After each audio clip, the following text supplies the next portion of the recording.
Bonjour, bienvenue à cette carte blanche de l'Union rationaliste. Je me présente parce que d'habitude, ce n'est pas moi qui présente les cartes blanches, c'est notre collègue Daniel Kunt, l'astrophysicien, mais il est en ce moment en observation à l'Observatoire de Haute-Provence. Donc c'est moi qui le remplace. Je suis Michel Leduc, je ne suis pas astrophysicienne, je suis une physicienne du domaine de la physique quantique. Je travaille à l'École normale supérieure et je suis liée au comité d'éthique du CNRS, ce qui me donne une raison particulière de m'intéresser au sujet que va traiter ce soir François Graner.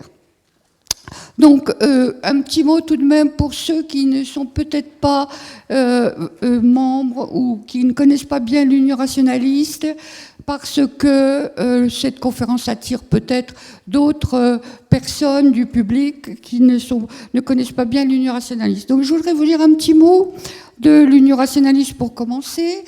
C'est une association qui est très ancienne. Elle a été créée en 1931, en particulier par le grand physicien Paul Langevin. Et donc elle était dans ses textes fondateurs destinée à faire connaître au public les grandes découvertes de la science contemporaine et de souligner les problèmes posés par ces découvertes, ce qui va bien, je pense, avec l'optique qui est prise aujourd'hui pour cette conférence. Mais enfin, il était question de l'esprit et des méthodes du travail scientifique dans les textes fondateurs, et je pense que ça s'applique plus que jamais à l'époque actuelle, avec le combat que mené par l'Union rationaliste contre l'ignorance, et pour aussi maintenant, puisque la société a quand même changé, pour refonder les rapports entre la science et la société, lutter contre les fake news, se préoccuper de la culture et de l'humanisme et des questions éthiques. Voilà. Alors l'Union rationaliste a deux revues. L'une s'appelle Les Cahiers rationalistes. Elle existe depuis le début de l'association. Et une autre qui s'appelle Raison présente, qui a été créée en 1966 et qui a bientôt 60 ans. Donc, il y a quelques exemplaires là. Et la conférence que vous allez entendre de François Graner est largement, je pense, inspirée d'un article qu'il a écrit dans le dernier numéro de Raison présente, j'en dirai un mot. Voilà, l'Union rationaliste fait aussi donc des cartes blanches, c'est-à-dire des conférences débats. Elle a une émission de radio le dernier dimanche de chaque mois. Qui, dans le cadre de France Culture, et aussi, bon, que fait l'Union rationaliste? Elle organise des débats, elle fait des communiqués, elle écrit des éditoriaux, elle a un site qui est très riche. Si vous êtes intéressé, je vous invite à le regarder. Et elle distribue des prix. Elle est présidée maintenant par François Héran, qui est le professeur qui tient la chaire du Collège de France sur l'immigration. Et elle donne aussi des prix. Hein, voilà. Enfin, elle fait beaucoup de choses. Donc, je vous invite vivement à vous y intéresser de près. Alors, je dois vous présenter maintenant François Graner, notre orateur. François Graner, c'est un biophysicien. Il est directeur de recherche au CNRS. Son laboratoire s'appelle Laboratoire Matière Systèmes Complexes. C'est un laboratoire du CNRS et de l'Université Paris-Cité. Ces thèmes de recherche ont été très longtemps sur la physique des bicouches, la mécanique dynamique des mousses et des bulles de savon. Enfin, pas seulement, mais je me souviens de magnifiques expériences réalisées par François pendant l'année mondiale de la physique, qui était une immense bulle de savon qui couvrait toute une façade. Je ne me trompe pas. Bon, maintenant, François se présente plutôt comme un physicien qui travaille sur les liens entre la physique microscopique et le monde qui nous entoure. J'ajoute qu'il s'intéresse donc beaucoup à la diffusion de la culture scientifique. Je veux citer une des expériences pour le grand public qu'il a faites, mais il en a fait beaucoup. Et il est membre, ainsi que moi-même, du comité de rédaction de la revue Reflet de la physique, qui est la revue de la Société française de physique. Donc c'est ainsi que j'ai l'habitude de travailler avec François pour la diffusion de la culture scientifique. Voilà. Je signale aussi, mais c'est tout à fait hors sujet, qu'il s'intéresse aussi à la politique publique du gouvernement français, puisqu'il a écrit un livre et il s'est beaucoup activé pour la politique française dans le génocide des Tutsis. Ce n'est pas notre sujet aujourd'hui, mais vous pourrez l'interroger si vous voulez, parce qu'il a écrit un livre qui avait attiré l'attention de Raison Présente, qui en avait fait une recension. Alors, un mot sur Raison Présente. Raison Présente, cette revue, elle fait des dossiers, et vous en avez quelques exemplaires ici. Le dernier dossier s'appelait « Tout est-il souhaitable en recherche ?» C'est dans ce dossier où il y avait beaucoup de contributions diverses, en particulier celle de la présidente du comité d'éthique actuelle, et celle de François.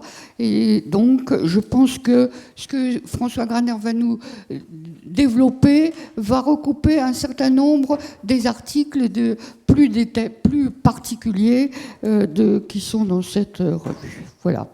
J'ai à peu près fini de présenter cette conférence. Elle va s'appeler « Faut-il interdire la recherche ?» Alors, je pense que vous avez tous perçu que ce titre provocateur n'est pas à prendre au premier degré, puisque, évidemment, je ne pense pas qu'on puisse ni interdire, ni même souhaiter interdire la recherche, et ça serait un peu contraire à l'essence même de l'Union rationaliste. Donc, vous allez voir comment il va développer son sujet, et donc, je lui passe la parole. Bonsoir, merci beaucoup aux organisateurs de cette soirée et merci à vous d'être venus, soit physiquement, soit en ligne pour ceux qui sont en ligne. Est-ce que vous m'entendez bien? Oui? Bon. Donc Michel m'a présenté, donc je ne vais pas me représenter. Effectivement, je voudrais juste compléter sur le fait que j'ai fait beaucoup d'activités de diffusion scientifique et que maintenant, l'effort que je fais dans ce sens-là, c'est sur les questions de débat qui relient la science et la société, disons. Et comme on est censé le faire, j'essaie de séparer les faits et les opinions. Et donc ce soir, je vais essayer de bien séparer les deux. En particulier, je voudrais préciser que je n'engage pas mes tutelles. Je ne parle pas au nom ni du CNRS ni de l'Université Paris-Cité. C'est une réflexion qui est personnelle, appuyée sur beaucoup de discussions d'une part, et sur une interrogation qui est historique. Je reviendrai un petit peu sur l'histoire de cette question. Alors, pour commencer, je voudrais définir qu'est-ce que je mets dans le périmètre derrière le mot recherche. Alors, pour moi, là, ça va être un petit peu tout ce qui permet des découvertes ou des inventions, disons, tout ce qui permet soit des nouvelles connaissances, soit des nouvelles possibilités d'action sur le monde. Alors, ça recouvre de façon très très large la recherche, qu'elle soit académique ou industrielle, qu'elle soit dans toutes les disciplines, en sciences humaines ou expérimentales, la recherche civile ou militaire, celle qui est financée sur fonds publics ou privés et qu'on va dire qui est à motivation fondamentale ou à motivation appliquée. Pourquoi je ne distingue pas tout ça ? Parce que dans le sujet d'aujourd'hui, ce qui va compter, ce n'est pas les motivations ou l'origine des fonds, c'est les retombées. Or, en recherche, toutes les retombées sont mises dans un ensemble commun et peuvent avoir des retombées appliquées aux fondamentales civiles ou militaires complètement indépendamment des motivations qui sont à l'origine. Et, alors justement, les motivations, bien, il y en a beaucoup pour faire de la recherche. Les motivations des individus en tant que chercheurs, les motivations des institutions dont ils font partie et les motivations des financeurs, il y en a énormément. Et donc, dont beaucoup peuvent être jugés subjectivement, bien sûr, comme étant des motivations excellentes. Et des retombées positives, il y en a énormément. Je les connais bien personnellement, j'ai contribué beaucoup à les mettre en avant et à les rendre publiques. Elles sont beaucoup discutées dans le débat public et donc je pense qu'on ne va pas passer la soirée à accumuler les retombées positives de la recherche. C'est surtout que ça serait un débat qui serait incomplet parce que une des retombées qu'on met en avant comme une retombée positive de la recherche, c'est de créer un groupe d'êtres humains qui développent un esprit critique, un esprit de réflexion. Et alors, je pense que c'est bien que cet esprit de réflexion s'applique à soi-même. Et donc, le sujet de ce soir, c'est de compléter ces aspects positifs par des aspects négatifs qui, eux, sont souvent peu connus, peu discutés, ou quelquefois même ne le sont pas du tout. Donc, mon plan de ce soir va suivre effectivement le plan de mon article. C'est d'une part de commencer par l'impact direct de la recherche, qui est souvent peu discuté, et je vais prendre un exemple détaillé. Je vais prendre l'exemple de la recherche en virologie. Et puis après, j'enchaînerai sur l'impact indirect de la recherche. Alors là, je pense que c'est très très peu discuté. Et je finirai par une conclusion personnelle. Voilà. Alors, je vous encourage beaucoup à me poser des questions pour m'interrompre, si c'est des questions de clarification. Parce que s'il y a quelque chose que vous n'avez pas compris, ça veut dire que je n'ai pas été clair et que donc les autres personnes n'ont pas compris non plus. Et donc, vous ferez du bien à tout le monde en levant la main et en me demandant de préciser tel ou tel point. Donc ça, vraiment, n'hésitez pas. Par contre, tout ce qui est des questions qui impliquent du fond, du débat, gardons-les pour la fin. J'essaierai vraiment, je vais essayer de me limiter à un temps tout à fait raisonnable pour qu'avant qu'on soit tous épuisés, il y ait encore assez de temps pour qu'on puisse échanger, avoir une vraie séance de questions-réponses. Et donc, voilà, déjà avant que je commence, est-ce qu'il y a déjà des questions de clarification, des choses qui ne sont pas claires que vous voulez que je précise? Non? Ça va? Donc on est parti? Voilà, écoutez, ça démarre. Alors, bien, donc je vais commencer par l'impact direct de la recherche et la difficulté de faire une analyse bénéfice-risque. J'ai essayé de faire un petit peu une liste des critiques qui sont adressées à la recherche et je me suis aperçu que cette liste est à la fois... Les critiques sont souvent assez floues, mais surtout elles sont très disparates. Donc je vais vous faire un peu un catalogue, c'est un peu inévitable, parce qu'elles sont d'ordre très très différent, les critiques qu'on peut adresser à la recherche. Alors, la première, c'est, on va dire, tout ce qui concerne l'impact écologique. Là, il y a une prise de conscience récente. Beaucoup de laboratoires commencent à essayer d'estimer le bilan carbone, ou même certains, les plus audacieux, essayent de faire une analyse plus globale, ce qu'on appelle l'analyse du cycle de vie, qui essaye de prendre en compte non seulement le bilan carbone, mais tout ce qui est bilan environnemental, coût en énergie, impact sur les ressources en matière, enfin une analyse un peu plus complète. Et tout le monde est d'accord, il y a un consensus sur le fait que les personnes qui font de la recherche font partie des gens sur la planète qui ont un fort impact par personne. Après, le volume global de la recherche, ça dépend de l'activité de recherche à l'échelle de la planète, mais chaque personne a un gros impact. Même les gens qui font de la théorie ou des sciences humaines ont un gros impact du fait de l'utilisation des missions et du numérique, qui devient de plus en plus lourd dans notre impact écologique. Et évidemment, les gens qui sont en sciences expérimentales ont un impact encore plus grand, du fait, pour plein d'aspects différents, que ce soit des très grandes expériences, que ce soit des petits consommables en grande quantité. Donc ça, c'est quelque chose qui est relativement à la fois discutable et discuté, enfin, je veux dire, analysable et analysé. Il y a une autre série de critiques qui est abordée, qui est la partie des accidents, l'impact accidentel de la recherche, et notamment les impacts sur la santé humaine. Donc j'y reviendrai avec la question de la recherche en virologie. Mais par exemple, moi j'ai un de mes collègues qui a fait de la collecte sur le terrain dans un écosystème un peu particulier, et il n'avait pas pris les précautions qu'il fallait. Il a été à l'hôpital pendant 1 an et demi, des conséquences de ce qu'il a apporté. Mais ce qu'on dit beaucoup moins, c'est quelles sont les conséquences de ce type d'activité de recherche dans des écosystèmes compliqués.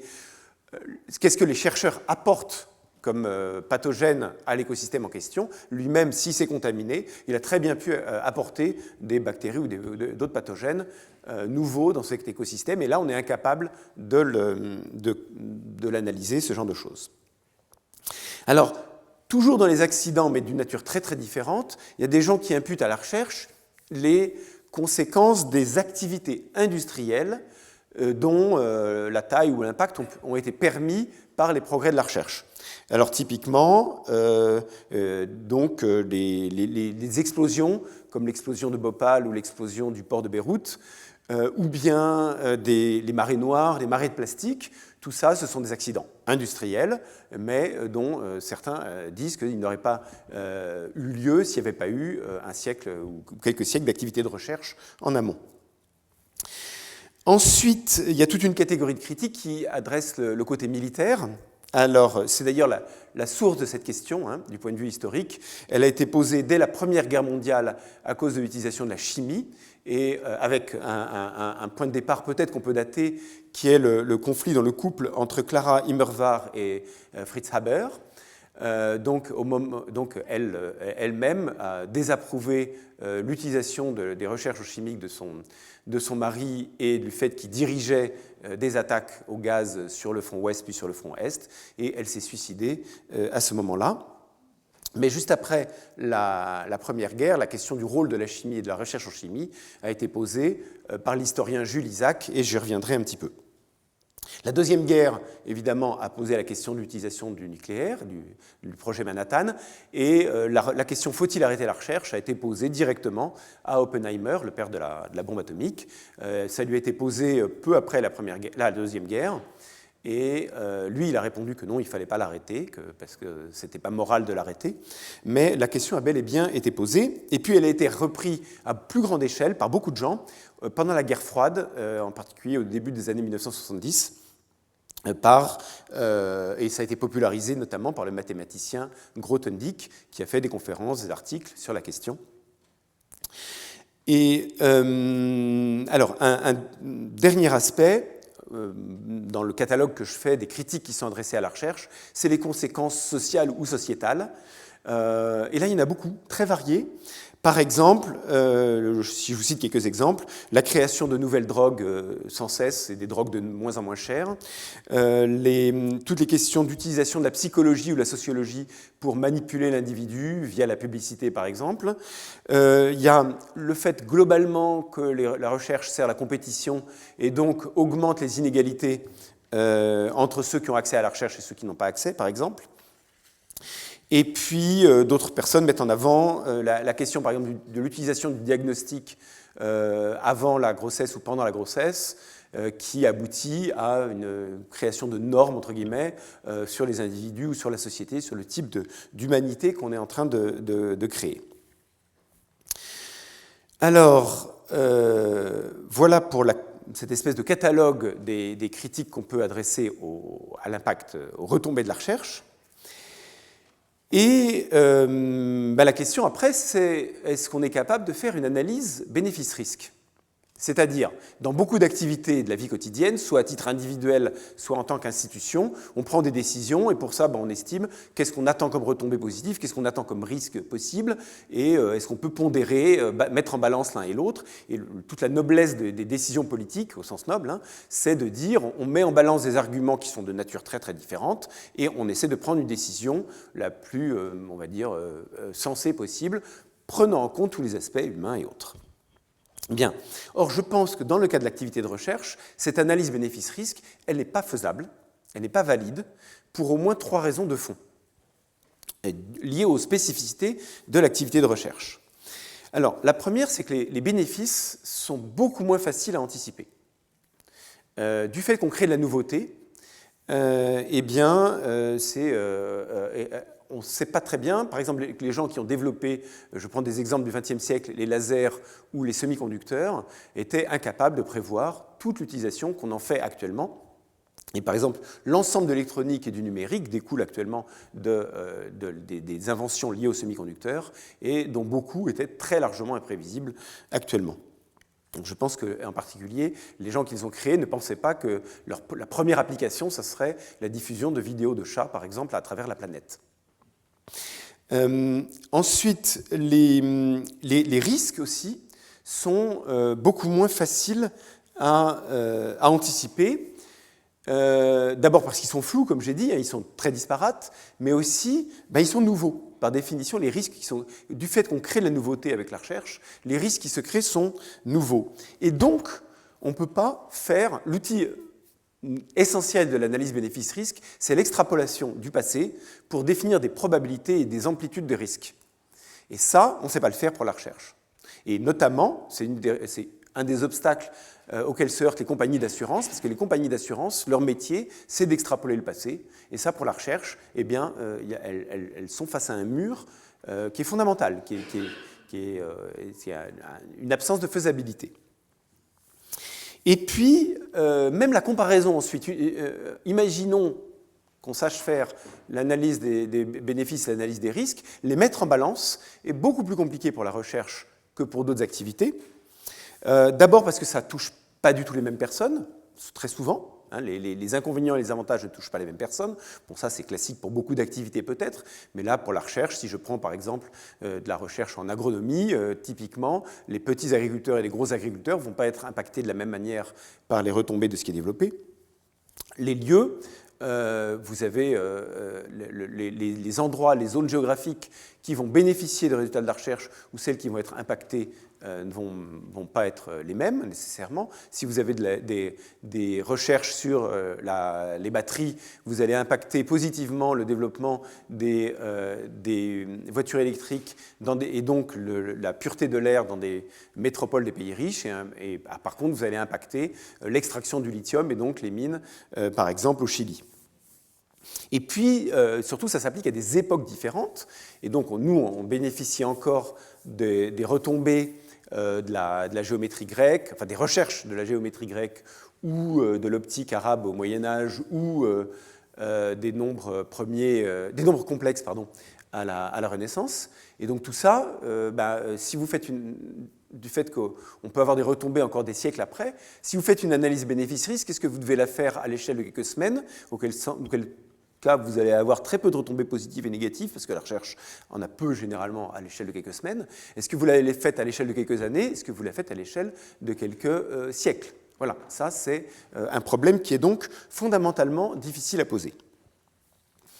Alors, et puis même, supposons même que l'analyse puisse être valide.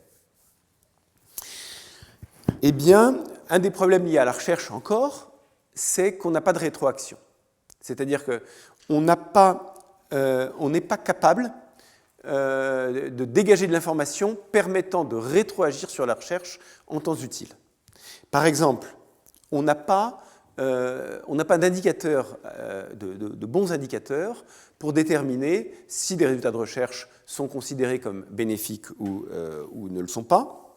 Et surtout, il y a des biais très forts pour l'estimation de ces retombées, parce que beaucoup de gens, les individus, les institutions, sont encouragés à mettre toujours en avant les retombées positives et à décroître les retombées négatives. Quand on fait une recherche de financement, quand on fait une annonce d'une fête de la science, de la vulgarisation dans le public, on met toujours en avant les aspects positifs et jamais les retombées négatives. Alors, mais aussi, on n'a pas de levier de rétroaction, de manière d'agir. Alors d'une part, comme j'ai dit, la question de l'échelle de temps se pose. Si vous avez des débats actuellement sur la recherche dans des manipulations du génome par différentes techniques, et que vous en avez des retombées attendues, eh bien, vous allez avoir des récoltes les premières années, si vous faites des modifications sur des semences qui vont être mises au champ, vous avez des modifications les premières années qui vont être ce qu'elles sont, sur une augmentation des rendements éventuellement. Vous avez des modifications à long terme qui sont éventuellement différentes. Et donc, le temps de détecter des problèmes éventuels, hein, et de rétroagir ensuite, de prendre une décision collective, eh bien, on va parler de décades, de décennies, pendant lesquelles la recherche elle-même aurait évolué déjà très vite. Et donc, les temps de rétroaction sont beaucoup trop lents par rapport à ce qu'on est en train de faire. Et ça, pour tous les gens qui savent, qui étudient les questions de rétroaction, on sait très bien qu'il faut cette question des échelles de temps entre le phénomène qui évolue et la rapidité qu'on a pour rétroagir dessus, elle est essentielle. Et là, on est dans la recherche dans une situation qui fondamentalement est défavorable. Alors, l'autre chose, quand je dis qu'on n'a pas de levier, eh bien, on a et les chercheurs, les institutions subissent une pression pour faire toujours de la nouveauté. La structure de la recherche actuellement, son travail, c'est de produire de la nouveauté. Donc il y a une pression pour faire toujours du nouveau, qui est donc une pression pour faire toujours plus vite, plus haut, plus fort, comme pour les Jeux Olympiques. Et donc obtenir aussi une reconnaissance de la nouveauté, de ce qu'on fait, et des publications, etc. Et donc toute cette pression-là, nécessairement, est difficilement compatible avec une réflexion sur la sécurité ou la finalité des activités de recherche qu'on fait.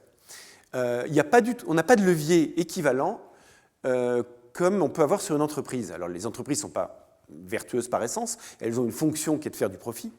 Et simplement, si on veut faire rentrer une culture de sécurité dans les entreprises, on a ce levier-là qui est de jouer sur le profit, via la taxe, via la punition, via l'incitation financière.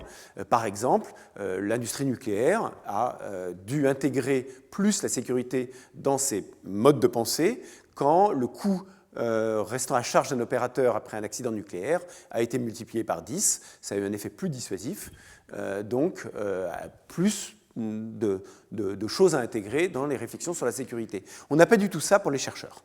À ma connaissance, moi je ne connais pas de choses capables de contrebalancer la pression institutionnelle qui va en faveur de la publication et de la nouveauté. Est-ce que sur cette partie-là, vous avez des questions de clarification? N'hésitez pas, si j'ai été trop vite ou pas clair. Est-ce qu'il y en a Il y en a en ligne? On vous interroge sur ce que vous entendez par bénéfice, voilà, avec des bénéfices en dollars, des bénéfices, des comptes de résultats négatifs. Alors, comme j'ai dit, j'ai développé plutôt les aspects, les retombées considérées comme négatives, et en tout cas qui sont critiquées sur celle de la recherche. Je n'ai pas développé l'ensemble des retombées qui sont considérées comme bénéfiques, positives. Là aussi, c'est évidemment subjectif, hein, ce genre de choses. Il y en a énormément de tous ordres, à la fois en termes, ce qui est mis au crédit de la recherche, ce sont à la fois des avancées en termes de confort matériel, de connaissances, de curiosité, de développement de l'esprit critique. Il y en a de plein d'ordres différents, et j'ai dit que je ne vais pas les développer ici ce soir. Voilà. Oui. J'ai une question. Quand on parle de bénéfices et risques, c'est qui donne les réponses? Comment identifier le sujet? La question est, quand on identifie, qui est capable d'identifier les bénéfices et les risques, qui est légitime pour le faire ou qui peut le faire?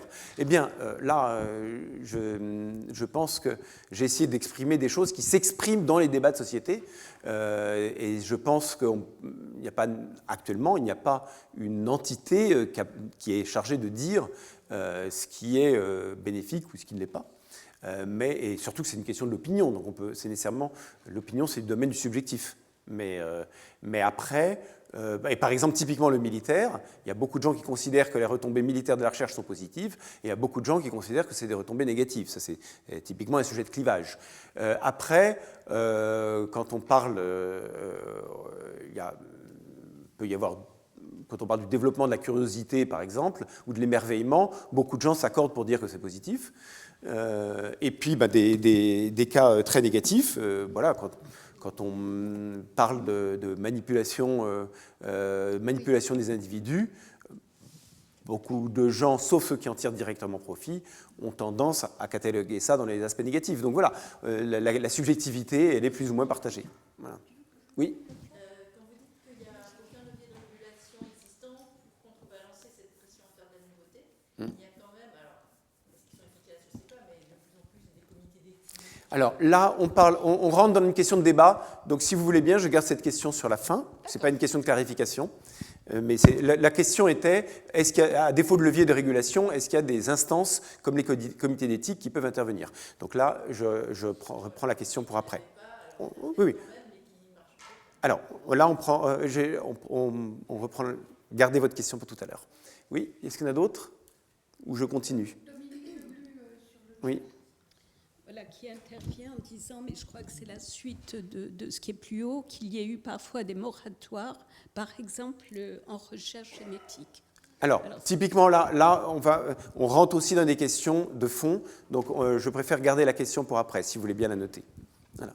La question, c'est, est-ce qu'il y a eu des moratoires en recherche, par exemple, notamment sur la génétique? Oui.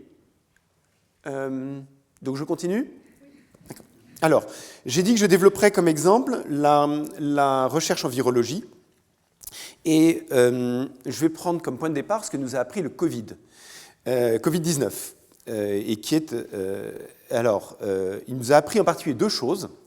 C'est que durant la pandémie, et notamment en 2021, il y a eu plusieurs accidents de laboratoire documentés, dont un à Pékin, à Beijing, et un aussi à Taïwan, dans un laboratoire qui était de niveau de sécurité 3, donc un des niveaux les plus élevés.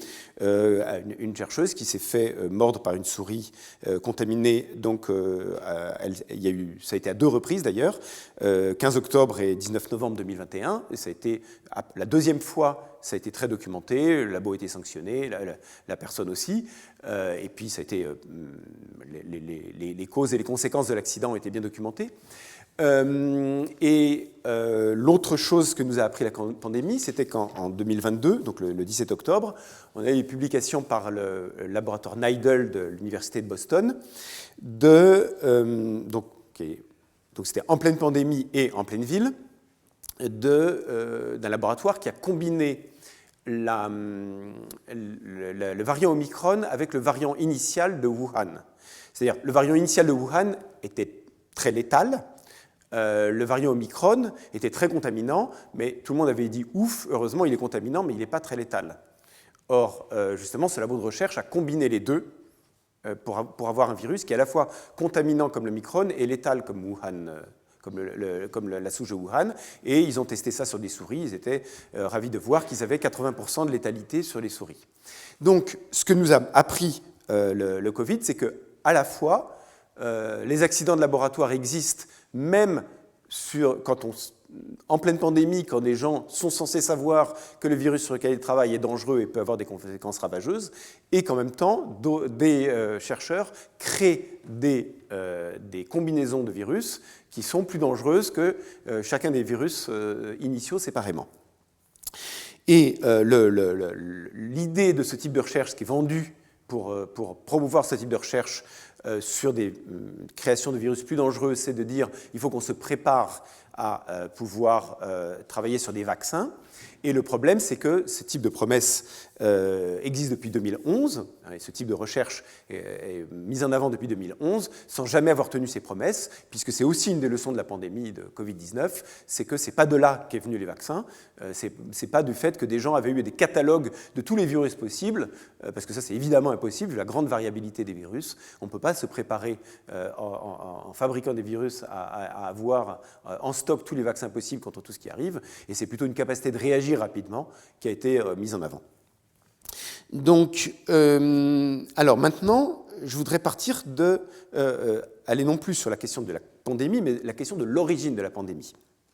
Alors, le débat sur l'origine, et là je dois parler de ma situation, puisque j'ai un financement moi-même sur la question de la recherche de l'origine du Covid-19 avec trois biologistes. Moi, je suis biophysicien et je suis avec trois biologistes qui sont en biologie de l'évolution et en bioinformaticiens.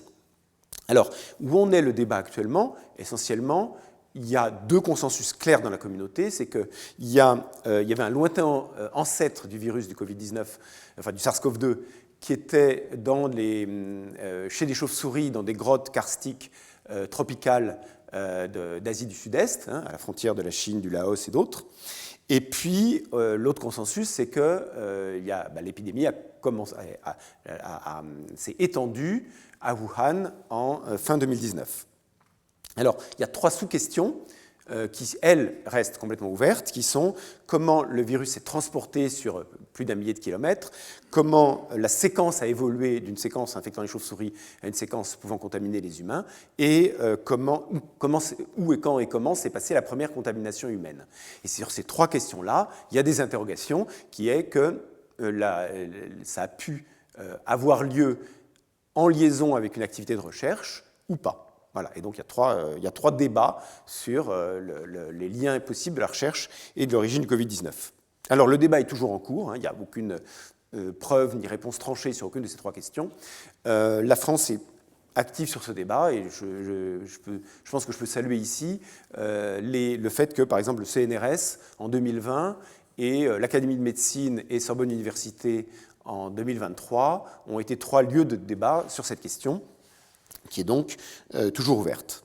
Mais je voudrais ici ce soir réfléchir à ce que nous a appris le débat sur l'origine. Mais il nous a appris beaucoup de choses en fait. D'ailleurs, pour moi, c'est un des points de départ de la réflexion que j'ai ici ce soir. Alors, ce que ça nous a appris, c'est qu'il y avait une collaboration donc, entre Ralph Baric, chercheur en Caroline du Nord aux États-Unis, et Zheng Liqi, chercheuse à l'Institut de virologie de Wuhan, qu'un certain nombre des expériences qu'ils ont faites a été transféré de Caroline du Nord en Chine pour des questions de coûts, et en particulier parce qu'au lieu de travailler en sécurité de niveau 3 aux États-Unis, en Chine, ils avaient l'autorisation de travailler en sécurité de niveau 2. Sécurité de niveau 2, c'est à peu près le niveau de sécurité d'un cabinet de dentiste. Bon, donc et ensuite, alors que le niveau 3, c'est des laboratoires en dépression qui font que s'il y a un accident, normalement, les pathogènes ne sortent pas à l'extérieur. Et alors, ensuite, il y a le fait que sur des rapports d'expérience de cette collaboration, on a appris aussi que des souris humanisées permettant de faire des tests de virus et des tests de contamination sur l'humain, mais de les faire sur des souris, ces souris-là ont été, dont la Chine avait demandé l'importation. L'importation a été autorisée puis effectuée en 2018, donc arrivée à Wuhan. Et aussi qu'une demande de bourse commune qui a été déposée par cette collaboration auprès de l'agence de financement militaire américain, la DARPA, mais demande qui a été rejetée, hein, qui n'a pas été financée, mais ces chercheurs avaient l'intention de pouvoir insérer dans des virus de chauve-souris les séquences qui ont permis la contamination, de devenir contaminant pour l'humain. Donc au moins, on a la preuve de l'intention et de la coïncidence de temps et de lieu avec, disons, l'émergence de l'épidémie. Et puis, ce que nous a aussi appris le débat, c'est qu'à l'occasion de première interview qu'elle a donnée pour la revue scientifique américaine, la chercheuse Zheng Liqi a dit que l'hypothèse de fuite de labo était d'autant plus vraisemblable que elle, c'est la première chose qui lui est venue à l'idée quand elle a appris l'existence de la pandémie. Le premier soir, elle s'est tout de suite dit « est-ce que ça vient de mon labo ?» Et elle dit qu'elle n'en a pas dormi pendant 5 jours, où elle n'a fait que des vérifications, et où elle dit qu'à la fin, elle a vérifié que ça ne venait pas de son labo. Donc, autrement dit, cette hypothèse, on sait qu'elle est vraisemblable. Voilà. Alors, pour revenir sur ce débat, c'est clair qu'une des raisons pour lesquelles on n'a pas de réponse tranchée actuellement, c'est le fait que la Chine n'a pas favorisé, c'est le moins qu'on puisse dire, la transparence, ni sur la question d'une hypothèse liée à la recherche, ni sur une hypothèse non liée à la recherche, mais aussi le fait que le débat a été verrouillé de février 2020 à mai 2021 dans toute la communauté scientifique. Il y a eu, et là, des conflits d'intérêts massifs de scientifiques, et notamment de la communauté de virologie, pour empêcher que le débat ait lieu. Et donc, du fait qu'ils avaient le souvenir des débats anciens qui avaient eu lieu entre 2011 et 2014, qui avaient été défavorables à la communauté de virologie, puisqu'il y avait eu un moratoire en 2014, aux États-Unis, de 2014 à 2017, il y a eu un moratoire sur le financement du type de recherche consistant à rendre plus contaminant un virus. Et d'ailleurs, ce moratoire a aussi été une des incitations qui a contribué à ce que des expériences soient transférées des États-Unis en Chine. Donc, pourquoi j'ai choisi cet exemple? Parce que je pense qu'il illustre assez bien beaucoup d'aspects de ce que j'ai développé dans la première partie, c'est-à-dire un biais très fort d'estimation des impacts positifs, c'est-à-dire la capacité de ce type de recherche à produire des vaccins. Voilà, ça a été très fortement survendu. Et au contraire, les risques de pandémie ont été sous-estimés, volontairement sous-estimés, alors que, effectivement, les accidents de laboratoire ont été massivement documentés, il y en a beaucoup, et d'ailleurs le moratoire de 2014 venait du fait que l'administration Obama s'était émue du très grand nombre d'accidents de laboratoire qu'il y a eu en 2014 aux États-Unis. Donc au moment où des gens faisaient des recherches dangereuses, d'autres recherches ont eu des accidents, et donc la combinaison des deux a beaucoup inquiété l'administration Obama. Alors ça illustre aussi la difficulté de l'analyse bénéfice-risque, parce que si vous dites, oui, ce type de recherche peut permettre d'avoir plus facilement un vaccin en cas de pandémie, mais elle peut aussi favoriser l'apparition d'une pandémie. Mais la question est, est-ce que vous préférez avoir la pandémie et le vaccin ou aucun des deux? Bon, moi, subjectivement, j'ai fait mon choix, je préfère aucun des deux. Voilà. Et alors, ça illustre aussi la question de l'échelle de temps, la difficulté de corriger a posteriori, bien, la rapidité d'extension, la rapidité à laquelle les recherches sont faites, par rapport à la rapidité pour corriger, pour détecter, là encore une fois, des recherches qui sont faites essentiellement, qui ont commencé en 2015, faites jusqu'en 2019. On ne sait pas encore si elles sont à l'origine de la pandémie. Donc, si on le détecte, on ne sait pas quand est-ce qu'on le détectera. Si c'est le cas, en combien de temps on prendra des décisions permettant de rétroagir et donc éventuellement d'améliorer les questions soit de collecte, soit de transport, soit de manipulation des virus dans les activités liées à la recherche. Eh bien, voilà, je ne sais pas combien de temps ça prendra, mais en attendant, on a déjà d'autres sujets qui sont arrivés, puisqu'il y a déjà beaucoup d'autres recherches qui ont progressé entre-temps. Voilà, donc voilà pour cette partie sur l'exemple de la recherche en virologie. Est-ce que vous avez des questions sur cette partie-là? Moi, j'ai un commentaire. Ah, les commentaires plutôt pour le débat, si ça ne vous embête pas. Je parlais de questions de clarification. S'il y a des choses sur lesquelles je n'ai pas été clair. Non? Oui?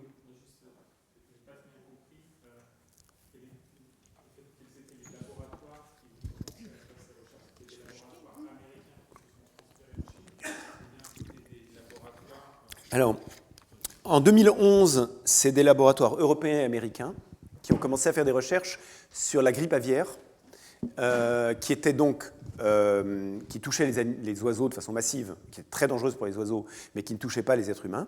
Et ils ont fait des recherches pour rendre le virus contaminant pour des mammifères. Voilà, c'est ça qui était le point de départ des débats sur la question. Et donc après, il y a beaucoup de laboratoires qui ont fait ça de plus en plus. Donc il y en a dans différents pays. Et là, en l'occurrence, ce dont on parle pour le SARS-CoV-2, c'est une collaboration multi-pays, mais où les deux laboratoires principaux qui ont le plus développé les techniques, c'est une collaboration États-Unis-Chine. Oui, tout à fait. Voilà. Oui. Est-ce que vous savez pour quelle raison l'Alliance américaine a refusé le financement à la mission chinoise? Est-ce que c'est parce qu'elle Oui. Alors, la recherche, les motivations du rejet de ce financement, oui, sont liées à la fois au danger et aussi à l'utilisation duale civile et militaire. Et ça, ils ne voulaient pas financer quelque chose qui se passait en Chine, qui soit dual civil et militaire. C'est les deux. C'est à la fois, ils trouvaient qu'il n'y avait pas de garantie de sécurité suffisante et l'aspect dual. Parce qu'à partir du moment où c'est une agence militaire américaine, ils faisaient très attention à qui finançait et dans quelles conditions. Et puis, oui, voilà, j'ai répondu à la question, je pense. Oui. Pardon ? Sur ce financement-là, oui, mais on ne sait pas plusieurs choses. D'abord, si elle a pu être financée par ailleurs. En plus, on ne sait pas si elle a, puisque les souris sont arrivées, si la recherche a été faite de toute façon. Et puis, tous les chercheurs savent très bien que quand on fait une demande de financement, en général, on a déjà fait une bonne partie des manips et que ça permet au contraire de faire après de financer les choses plus risquées après. Oui. Ces compagnies qui ont exporté leurs recherches, européens, américains. Est-ce qu'il y a une information en même temps? Qu'est-ce qui se passe avec le coût de leur action sur la bourse? Alors là, je parle de laboratoire, hein, je parle de laboratoire universitaire, hein, laboratoire économique, académique, pardon. Oui, académique. Oui, académique, oui. Purement académique. A priori, oui. Pas quelque chose qui est privé. Alors, oui, alors encore, c'est des questions de clarification encore? Oui. Vous allez me dire si c'est clarification ou pas, mais est-ce qu'il est vrai que la personne qui qui était partie voir dans le laboratoire, il y avait une sorte de mission américaine pour essayer de voir les cahiers de laboratoire et d'essayer de comprendre d'où venait le virus Vous parlez d'avant ou après le début de la pandémie? Après le début de la pandémie. Après le début de la pandémie. Alors, je vais essayer de répondre rapidement. Avant le début, en 2017-2018, il y a eu le laboratoire de sécurité de l'Institut de virologie de Wuhan a été construit par les Français, mais les Français ont été écartés dès l'inauguration. Après, les États-Unis ont fait une mission d'inspection en 2017-2018 qui a conclu, qui a alerté sur de graves manquements à la sécurité. Mais par contre, après le début de la pandémie, la mission Chine-OMS conjointe n'a pas pu avoir accès au cahier de laboratoire et n'a pas pu avoir. Ils ont passé leur mois à Wuhan, ils ont passé les premiers 15 jours en quarantaine et ensuite, dans les autres 15 jours, ils ont pu voir un très petit nombre de choses. Ils n'ont pas pu aborder la question de savoir si l'hypothèse de laboratoire était incluse et mais j'avais entendu dire que le représentant américain, enfin celui qui Ouais. chapeautait le truc, était justement quelqu'un qui avait aussi fait des propositions de recherche. Oui, il y avait un dans ce conflit domaine. d'intérêt massif. Il y avait un conflit d'intérêt d'intérêt massif entre l'un des responsables des financements et les personnes inspectant. Oui. Alors, mais on ne va pas trop rentrer dans les détails de ce point de vue. Non, oui, il y avait une question. Oui. Est-ce que ces recherches sur la fusion du variant Omicron et du variant de Wuhan ont été validées du point de vue éthique par leurs financeurs? Alors, les questions ont été, les recherches ont été publiées, oui, tout à fait. Oui. Et oui, on pourra revenir après dans le débat si vous voulez, mais juste là, oui. Vous parlez de souris humanisées. Oui. Oui, alors là c'est vraiment une question de clarification. Une souris humanisée, c'est quand on veut faire des tests sur les humains, et en particulier des tests de savoir si un virus peut rentrer dans une cellule, si les récepteurs de la cellule vont avec la structure du virus, et s'il peut y avoir effectivement pénétration et contamination, on ne le fait pas sur des sujets humains. Et donc, soit on le fait sur des cellules en culture, et là, ça peut être des cellules de mammifères, divers mammifères en culture, mais si on veut le faire sur un organisme vivant, on ne le fait pas sur des êtres humains, et donc on le fait sur des souris dont on a génétiquement modifié les cellules pour qu'elles aient les mêmes récepteurs que les humains. Donc elles miment les humains, et donc ça, c'est une technique assez élaborée, et le laboratoire de Wuhan ne disposait pas de ces souris-là, le laboratoire de Caroline du Nord en disposait. Et il a fallu une autorisation pour les transposer. Si ça vous va, je continue, et puis on peut garder d'autres questions pour la fin. Alors, je voudrais aborder ce qui, à mon avis, est la question principale, et donc la plus sous-estimée, à mon avis, qui est la question de l'impact indirect de la recherche. Alors là, j'aurais tendance à dire que l'analyse bénéfice-risque, elle est tout à fait faisable, elle est tout à fait solide, et je trouve ça dommage donc qu'on n'en parle pas plus. Alors,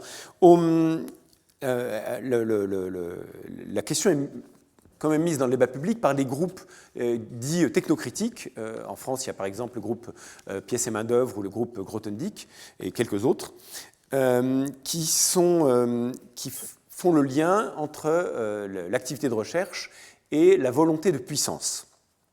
Alors, qu'est-ce que ça veut dire concrètement ? Là, actuellement, on est dans une société qui consomme excessivement tout ce qui est ressources en énergie et en matière, et avec comme conséquence directe, inéluctable, la production de déchets, et là aussi dans une mesure qui est déraisonnable, et là j'utilise les mots excessif et déraisonnable, je pense qu'ils sont assez consensuels dans la communauté scientifique et même bien au-delà actuellement. C'est en termes de soutenabilité pour la planète. Et en fait, on est actuellement dans une crise des trois couplés. On n'est pas dans une crise de l'énergie ou une crise de la matière, on est dans une crise couplée, énergie, matière, environnement. Si on regardait que l'énergie, on ne serait pas en crise de l'énergie, mais c'est bien parce qu'on a les trois ensemble qu'il y a un vrai problème urgent et grave. Pourtant, l'ensemble de l'activité des décideurs de la planète semble être de maintenir l'activité économique, maintenir leur volonté de puissance et même, non seulement la maintenir, mais même l'augmenter. Et c'est ce qu'on appelle, et donc faire une compétition pour une volonté de croissance. Et par exemple, même si ça fait très longtemps qu'on dit la recherche est liée, est considérée par les financeurs comme un moteur de croissance, eh bien ça a été explicitement dit par le président Macron dans son discours sur l'avenir de la recherche du 7 décembre dernier, où il a dit qu'il comptait sur la recherche, effectivement, pour nourrir la croissance. Alors, il est souvent dit, dans le discours dominant, qu'il y a une solution verte et que l'activité économique pourrait continuer telle qu'elle est actuellement ou même pourrait continuer à croître tout en diminuant les impacts environnementaux. Et donc ça, c'est orienter toute l'activité de recherche et l'activité de l'économie dans cette direction-là, c'est un pari sur l'avenir. Or, il se trouve que ce pari n'a aucune base théorique consensuelle et n'a pas non plus, et ça ne se repose pas non plus sur des expériences concrètes du passé. En tout cas, pas d'expérience qui soit généralisable. Et ça, pour beaucoup de raisons, cette idée d'une solution verte, d'une croissance verte, du développement durable, tous les mots que vous voulez qui sont utilisés pour décrire ce type d'approche, eh bien, pour plusieurs raisons, ils sont complètement, à mon avis, complètement invalides. Et je vais en donner quelques exemples. Le premier, c'est que c'est basé sur l'idée d'efficacité. Et c'est vrai qu'il y a des domaines, on peut vous dire on va avoir 20% de consommation en moins par avion, par kilomètre parcouru par avion d'ici 30 ans. On peut vous dire, les ordinateurs, depuis 70 ans, ils ont fait des gains à l'époque, disons à la Seconde Guerre mondiale, un ordinateur c'était une pièce entière. Les ordinateurs ont fait des gains en efficacité, en taille, en vitesse, en coût, en énergie par opération qui sont absolument sidérants. Là, on ne parle pas de 20%, on parle de gains massifs. Bien, mais il y a ce qui s'appelle l'effet rebond, qui gomme tous les gains, qui gomme une grande partie des gains en efficacité. L'aviation, si on vous dit 20% de mieux, mais que les projections, c'est de doubler le trafic aérien, vous voyez bien qu'on n'est pas dans la même classe. Et les ordinateurs, même chose. Si vous regardez l'impact du numérique actuellement et au moment de la Seconde Guerre mondiale, eh bien, je crois qu'il n'y a pas de comparaison possible. Donc, l'efficacité par opération individuelle n'a pas beaucoup de sens dans l'analyse qu'on fait aujourd'hui. Alors, il y a l'invocation d'une économie circulaire. Et ça, c'est-à-dire qu'on pourrait continuer à extraire, à produire des biens et des services, mais avec un recyclage idéal. Or ça, eh bien, c'est très intéressant. Parce que le vocabulaire utilisé, le type d'approche utilisée est exactement celui qu'on avait pour promouvoir les machines à mouvement perpétuel jusqu'à il y a 2 siècles. Donc pour dire qu'on allait extraire du travail de machines à mouvement perpétuel. Et quand vous regardez, même si certains scientifiques essaient d'être un peu prudents sur les affirmations qu'ils font sur le recyclage, les économistes et l'ensemble des gens et la plupart des politiques dans la majorité des secteurs qui parlent d'économie circulaire sont complètement déconnectés de la réalité en termes d'énergie, en termes de matière, et donc c'est plutôt de la pensée magique au même titre que le mouvement perpétuel. Alors il y a la question de décarboner, on dit souvent décarboner.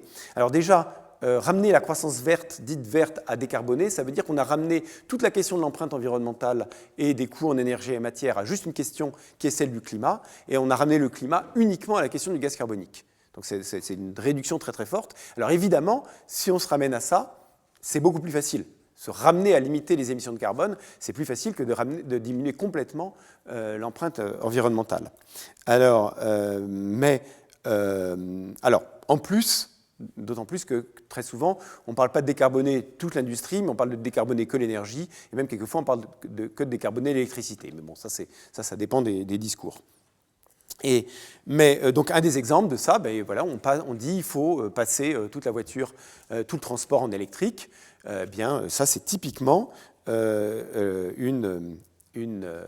chose qui a un impact énorme sur les matières et sur beaucoup d'autres choses, mais essentiellement, donc, je parle des matières pour les batteries, mais pas seulement, l'ensemble de l'effort qu'on veut faire pour passer tout en électrique et globalement décarboné. Donc juste sur un des points des urgences qui nous attendent, eh bien rien que pour ça, il faut doubler en 20 ans la quantité de matériaux que l'humanité aura extrait depuis ses origines. C'est-à-dire qu'on va, dans les 20 prochaines années, extraire autant de matière que tout ce qu'on a fait depuis l'origine de l'humanité, si on veut arriver à satisfaire juste ce point-là, qui est le point de la décarbonation. Et plus généralement, hein, c'est un exemple très précis de le passage à l'électrique, c'est un exemple de fausse bonne idée, où pour résoudre un problème, d'un point de vue technique, vous allez déclencher en cascade des inconvénients sur d'autres aspects. Et ça, c'est un problème de fond, c'est-à-dire que quand vous cherchez une solution technique au problème créé par la technique, ou une solution par la recherche au problème créé par la recherche, eh bien, quand vous êtes face à un problème complexe, un problème complexe, c'est-à-dire où il y a plein de degrés, de leviers, de types d'actions en même temps, si vous agissez sur un, vous allez pouvoir le régler éventuellement, mais nécessairement, sur l'ensemble de la complexité, vous ne pouvez pas garantir que tous vont être améliorés. Donc, statistiquement, il y en aura au moins un et souvent plusieurs qui vont être détériorés. C'est juste, c'est pas une malédiction, c'est juste la caractéristique d'un système complexe, c'est que vous ne maîtrisez jamais tous les aspects à la fois. Et donc, et un des exemples, par exemple, on voit bien, les gens ont quand même une réticence quand on parle de géo-ingénierie, qui est discutée dans le dossier de la raison présente. On voit bien que les gens sentent qu'on va peut-être résoudre un petit peu des questions de climat, mais on sent qu'en touchant là, on va toucher nécessairement à des choses sensibles par ailleurs. On ne sait pas bien quoi, mais on va créer des catastrophes par ailleurs.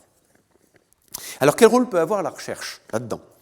Eh bien, est-ce que la recherche peut être la base des solutions ? Le problème, c'est que justement, le type de recherche, c'est on cherche des solutions ponctuelles pour un problème donné, et donc les solutions qu'on peut trouver éventuellement, même si elles sont très bonnes, sont souvent déconnectées les unes des autres, et donc sont des sources de fausses bonnes idées. Ce sont des sources d'action avec un environnement, un impact majeur sur l'environnement, un impact majeur sur les matières en général.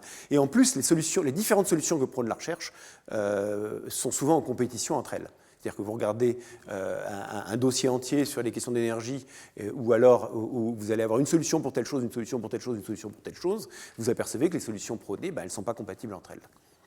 Donc, en fait, de ce point de vue-là, la recherche est plus le problème que la solution, c'est-à-dire c'est plus le pyromane que le pompier, dans ce cas-là.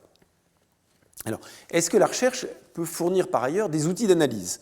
Des outils alors, dire, par exemple, voilà, on a une crise grave, mais la recherche va nous permettre de l'analyser, et donc, avant d'agir, il faut qu'on fasse plus de recherche. Alors, peut-être, mais très souvent, cette posture-là est utilisée quand on a un déni, et quand on dit il faut plus de recherche, très souvent, il faut aller regarder qu'est-ce qu'il y a derrière. C'est souvent tout simplement qu'on ne veut pas agir ou qu'on veut retarder le moment où on va agir. Quelqu'un disait, si vous voulez enterrer un problème, créez une commission. On pourrait très bien le transposer dans la recherche. Si vous voulez enterrer un problème, confiez-le à des chercheurs. Et donc, en fait, oui, la recherche a eu des utilités pour alerter sur la crise en cours, mais est-ce que maintenant l'urgence, c'est surtout d'alerter ou d'agir ? Est-ce que c'est par ignorance qu'on ravage la planète ? Je ne pense pas. C'est par volonté de profit, volonté de puissance. Je ne pense pas du tout que ce soit une question d'ignorance. Et d'ailleurs, les alertes, il y en a depuis 30 ans, 50 ans, et même pour certaines depuis 200 ans, elles n'ont pas d'effet. Pourquoi ? Parce que c'est une question de plus de rapport de force que d'information du public. Alors, une question qu'on me pose souvent, c'est est-ce que toute recherche, est-ce qu'il faut quand même faire de la recherche, mais faire le tri ensuite ? Est-ce qu'il faut mieux autoriser toute recherche, mais ensuite, une fois que la recherche est faite, faire du tri ? Eh bien, je dis que c'est une manière juste de renvoyer les responsabilités à d'autres, de se défausser sur le futur, mais à d'autres qui ne sont pas plus responsables. Parce qu'une fois que les autres, c'est qui ? Ce sont des institutions politiques, financières ou des entreprises ou autres. Elles n'ont pas de raison d'être plus responsables ou plus vertueuses que les institutions de recherche. Et moi, je dirais qu'il vaut mieux, dans ces cas-là, plutôt que se défausser, il vaut mieux agir sur les deux, agir à la fois peut-être en amont et en aval. C'est-à-dire à la fois en amont des pistes de recherche et sur les utilisations. En pratique, d'ailleurs, c'est probablement beaucoup plus facile d'arrêter avant la recherche qu'après. Typiquement, le projet Manhattan, c'était à mon avis, facile à arrêter avant. Je veux dire. Par contre, une fois que la première bombe a explosé, la prolifération était immédiate parce que n'importe qui pouvait déjà avoir une idée sur le fait que c'était faisable, que ça valait le coup de le faire si vous vouliez avoir la bombe, et avoir une idée déjà des ordres de grandeur de ce qu'il fallait mettre. Donc je veux dire, toutes les informations essentielles étaient dès le premier essai, dès la première utilisation militaire de la bombe, le monde entier était averti, en gros, de comment il fallait faire pour proliférer. Et depuis, il y a eu la prolifération, d'ailleurs. Et de même qu'il y a la prolifération dans plein de techniques, c'est très, très difficile d'arrêter la prolifération. C'est beaucoup plus facile d'arrêter en amont.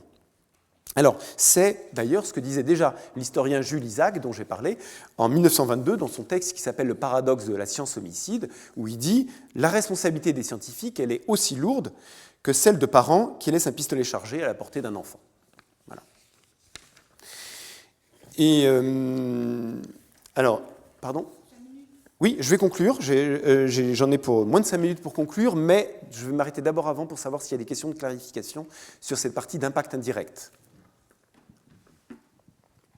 Oui ? La dernière citation, c'était de qui ? Jules Isaac, Le paradoxe de la science homicide. Ça date de 1922, mais ça a été réédité beaucoup depuis. Bon, écoutez, je continue, j'aborde la conclusion, et puis après on aura du temps pour les questions. Oui, c'est vrai que j'étais un petit peu long, excuse-moi. Alors d'abord, je pense que dans la vie en société, on érige des limitations, c'est normal. La recherche a potentiellement des conséquences majeures sur l'ensemble de l'humanité. Ces conséquences sont potentiellement nuisibles, et donc je pense que la question du titre de la conférence, elle a un sens, en tout cas elle mérite d'être posée, et elle mérite d'être soumise à un débat d'opinion, de même qu'on peut imaginer, on peut avoir la question, faut-il interdire la publicité ? Voilà, c'est des questions qu'on peut débattre dans un cadre démocratique. Le problème de fond, ça reste, à mon avis, la volonté de puissance, et il s'exprime beaucoup dans le cadre actuel de notre société occidentale et du modèle dominant actuellement, qui est le capitalisme néolibéral, mais c'est bien au-delà. Tout système politico-économique qui met en avant la volonté de puissance, et même jusqu'à la démesure, pose la question du rôle de la recherche dans cette société-là. Donc je dirais que le bon angle, c'est de raisonner vraiment globalement énergie, matière, environnement, et surtout d'accepter les limites. Et donc maintenant, en partant de cette analyse-là, qu'est-ce qu'on fait ? Je ne sais pas si on peut imaginer une recherche qui favorise l'autonomie, qui favorise la maîtrise des gens face à la technique, qui respecte un rythme lent, qui permette des rétroactions. Je ne sais pas si on peut faire une recherche comme ça. Ce qui me semble surtout important, c'est d'avoir un changement de valeur, un changement de paradigme, un changement de point de vue et de base de la société, de remplacer la compétition par une volonté de collaboration. Je sais que c'est très utopique, mais surtout dans le cadre actuel, mais les exemples des accords de coopération qu'il y a eu en plein cœur de la guerre froide pour le désarmement, ça a montré que des choses qui étaient inimaginables quelques années avant. Et puis, je pense que surtout, il faut diminuer massivement nos empreintes matière, énergie, environnement, diminuer massivement les inégalités qui vont avec. Il y a des questions d'organisation sociale qui vont avec. Et donc comment ça peut se faire ? Il faut diminuer la taille de nos activités, la puissance de nos activités, tout ce qui est consommation énergie de matière, tout ce qui est échelle de taille des manières dont on raisonne, et donc ramener tout ce qui est production et déchets à des échelles beaucoup plus locales. Et donc des réorganisations aussi sociales et politiques qui vont avec. Pour moi, ça, c'est la définition de la décroissance, et c'est quelque chose qui est à la fois nécessaire et qui est désirable, et je pense que c'est notre intérêt bien compris. Voilà. Merci. Et je vous remercie beaucoup de votre attention. Merci François, je pense que cet exposé doit susciter pas mal de questions. Oui.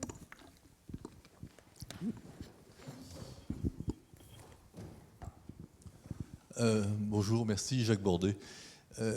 Je reviens sur les catégories de recherche quand même, parce que ça paraît très important, surtout quand tu parlais de décalage entre l'invention, le moment de la recherche et le moment de son application. On peut faire l'analyse des méfaits qu'au moment où on voit les applications. Quand je m'occupais de la stratégie du CNRS, on avait une façon de raisonner sur les catégories de recherche. Je vais juste vous demander de faire des questions courtes si c'est possible, pour qu'on puisse en avoir beaucoup. Voilà. Oui. Si c'est possible. Bon, est-ce qu'on peut faire la différence entre la recherche fondamentale, c'est la recherche où on ne sait pas ce qu'on va trouver. C'est une des définitions de la recherche fondamentale. On se pose une question pour comprendre le monde et on ne sait pas ce qu'on va trouver, donc on ne peut pas savoir effectivement s'il y aura des conséquences néfastes ou pas. Là, dans cette recherche fondamentale, il y a de la recherche qui est liée à des finalités, qui est de la recherche fondamentale mais finalisée, qui s'inscrit dans un programme. Les programmes ont des finalités. Ces finalités, on peut les décrire, on peut savoir est-ce qu'elles sont souhaitables ou pas souhaitables, ces finalités. C'est là où on peut tout de suite dire cette recherche-là, même fondamentale, qui fait partie de ce programme-là, n'est pas forcément souhaitable parce que la finalité n'est pas souhaitable. Alors, je peux répondre très rapidement à ce point-là. Ça ne permet que de trier des finalités à très court terme. Tous les exemples abondent de recherches fondamentales, c'est-à-dire recherches à visée d'augmentation des connaissances, qui ont des retombées en termes d'application, dont beaucoup sont imprévues, et réciproquement des recherches à finalité d'application, c'est-à-dire d'invention et d'augmenter la capacité d'action, qui se retrouvent avec une augmentation des connaissances. Les exemples sont massifs. Les motivations des recherches et les financements des recherches n'ont rien à voir avec l'utilisation des recherches, et surtout dès qu'on raisonne à l'échelle de quelques années ou quelques décennies ou quelques siècles. Donc je pense, je suis très frappé dans les interventions que j'ai faites, parce que ce n'est pas la première fois que je fais cette conférence, que beaucoup de gens ont tendance à dire est-ce qu'on peut trier les recherches et est-ce que la mienne finalement n'est pas beaucoup plus innocente que celle des autres. Et alors, en termes d'impact environnemental, à chacun de voir ce qu'il fait et de s'apercevoir que les sciences humaines, par exemple, c'est très frappant, hein, le bilan écologique des sciences humaines est élevé aussi. Mais par exemple, je me rappelle qu'une dernière personne qui m'avait dit « Oui, mais vous voyez, moi je fais de la géographie, alors vraiment le lien avec la croissance, non, la géographie a été créée essentiellement pour l'expansion coloniale, elle a été développée aussi pour la colonisation, elle a été massivement du domaine des militaires pendant très très longtemps, au point que pendant longtemps les cartes étaient secret défense. Voilà. Et même actuellement, dire que la géographie serait non liée à l'exploitation minière, au néocolonialisme ou autre, je pense que ça serait se fermer les yeux. Et le nombre d'exemples, y compris en sciences humaines ou de recherches apparemment anodines, qui avaient des conséquences fortes sur la croissance, énormes. Moi-même, à chaque fois que j'ai essayé de mettre des verrous sur soit les recherches que je faisais, soit sur les applications qu'on en faisait, j'étais très très surpris de voir que les premiers qui utilisaient, c'était des gens avec qui j'étais en désaccord fondamental, et dont plusieurs fois, les premiers qui sont venus me voir sont des militaires. J'avais absolument aucune idée que ce que je pouvais faire pouvait les intéresser. Donc, je veux dire, et là, je parle à court terme, hein, c'est-à-dire je fais un truc dès la publication, les premiers qui viennent me voir le mois d'après, c'est des militaires. Voilà, donc ça, c'est l'échelle de temps très courte. Donc je suis vraiment très très surpris, et globalement, tout ça, tout ce que je dis là, c'est pour la première partie de mon exposé. La deuxième partie, comme je disais, l'analyse bénéfice-risque de l'impact indirect de la recherche est financée en tant que moteur de la croissance. Globalement, l'ensemble de la communauté, certaines activités sont financées plus que d'autres, évidemment, hein, mais si le but était uniquement d'augmenter la curiosité humaine, ça serait le financement de la culture. Hein. Or, le financement est beaucoup plus élevé. Hein. Donc, c'est bien parce que, globalement, l'ensemble de ce qu'on fait en recherche est considéré comme un moteur de la croissance, qu'il y a ce financement-là et que les pays mettent en avant ça pour garder leur place dans la compétition internationale.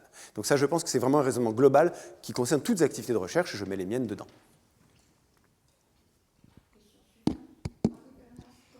Oui, je reviens à la première partie. La question que tu poses pour la recherche, pourquoi tu ne te la poses pas pour l'industrie, pour l'agriculture, pour toutes sortes d'activités humaines où les jeux de puissance et les volontés de puissance, etc., interviendront. C'est une question... La manière dont tu poses la question c'est une question anthropologique. Bon, si on est dans l'anthropologie, on est dans des fondamentaux et le discours n'est pas du tout celui que tu tiens, parce que le discours que tu tiens, c'est un discours de l'économie. Alors, j'adhère totalement à ce que tu dis en ce qui concerne l'économie. Quand tu parles de bénéfice-risque, quand la recherche parle de bénéfice-risque, elle ne parle pas de recherche. Alors, je vais répondre à celle-là. Je voudrais comme dire aussi qu'il y avait des questions qui avaient été posées et que j'avais demandé qu'on mette de côté. On pourrait peut-être les ressortir maintenant aussi, celles qui étaient posées en ligne et là. Alors, je réponds à celle-là et ensuite je prends les questions précédentes. Alors, oui, on peut poser la question pour beaucoup de secteurs de l'humanité, et je pense que si on veut raisonner en termes de décroissance globale, il faut poser sur différents secteurs. Je l'ai posé par exemple pour la publicité, on peut le poser sur l'industrie d'armement, hein, et puis effectivement pour plein de secteurs on peut les poser. Ce que j'ai essayé de développer, alors il y a d'abord deux choses. D'abord la responsabilité des chercheurs, s'ils disent qu'ils développent un esprit critique, c'est quand même à mon avis de commencer par l'appliquer sur eux-mêmes, et pas uniquement sur les autres. Il y a aussi le fait qu'il y a beaucoup de spécificités de la recherche. Comme j'ai dit, l'analyse bénéfice-risque en agriculture, à mon avis, elle est beaucoup plus faisable. On peut connaître les retours, on sait à quelle échelle de temps on se met, on sait quelles personnes sont impactées, et on sait quels sont les inconvénients et les avantages. On l'a fait beaucoup plus facilement. La recherche, comme j'ai dit, il y a des spécificités qui font que cette analyse est difficile. Alors maintenant, est-ce que, du point de vue anthropologique, c'est un mot que j'ai du mal à comprendre, mais en gros, on me dit, l'humanité étant ce qu'elle est, on ne peut pas arrêter la recherche. Oui, alors peut-être, mais si elle est nuisible, on a quand même le droit, par ailleurs, de se poser la question de ses retombées. Et alors là, je vais être...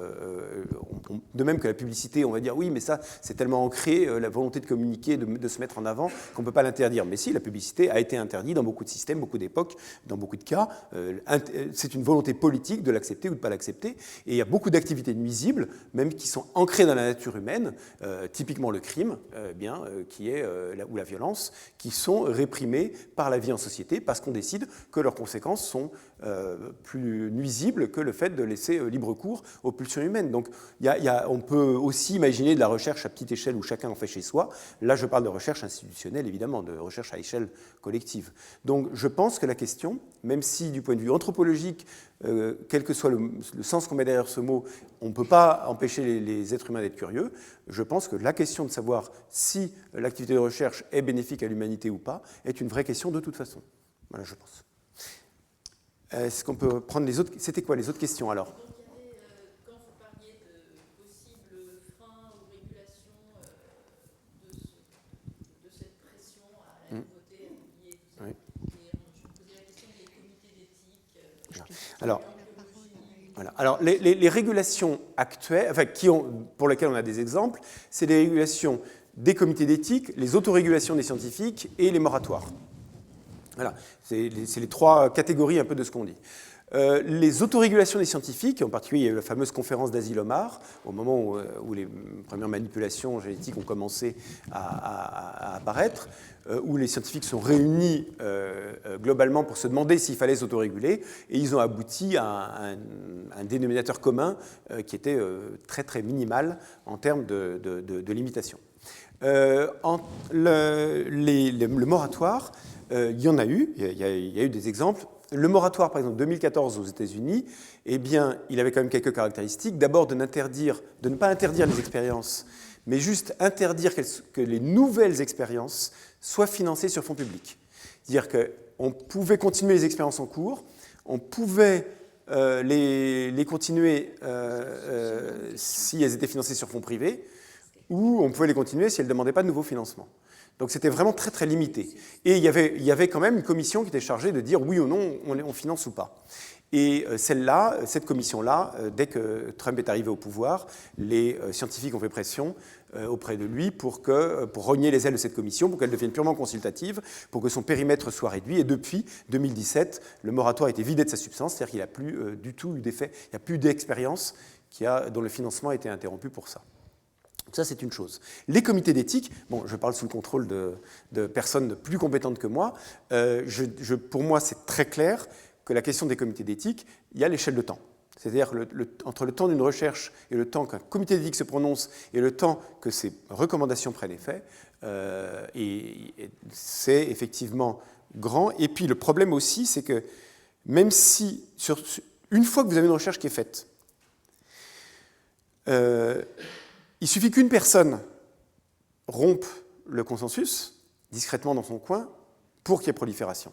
Et même si une recherche est interdite en amont, ou déconseillée en amont, il suffit qu'une personne la fasse pour que ça devienne faisable. Et une fois que c'est fait, vous êtes en situation de prolifération aussi. On va parler du clonage humain, hein, qui a été quand même, beaucoup de comités d'éthique se sont prononcés en amont pour interdire le clonage humain. Ça n'a pas empêché une personne de le faire, et puis d'être sanctionné pour ça, d'aller en prison pour l'avoir fait trop publiquement et trop tôt, mais depuis être sorti de prison et d'avoir repris une activité, et y compris d'être une activité de conseil, qui montre que ce n'est pas une personne, ça n'était pas un individu isolé et ce n'était pas un fou dans son coin.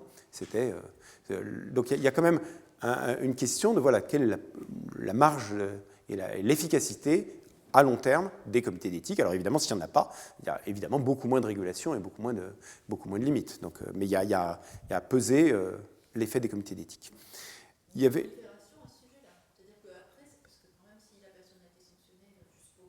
Oui, mais le problème, c'est que les choses reviennent par d'autres portes. Là, par exemple,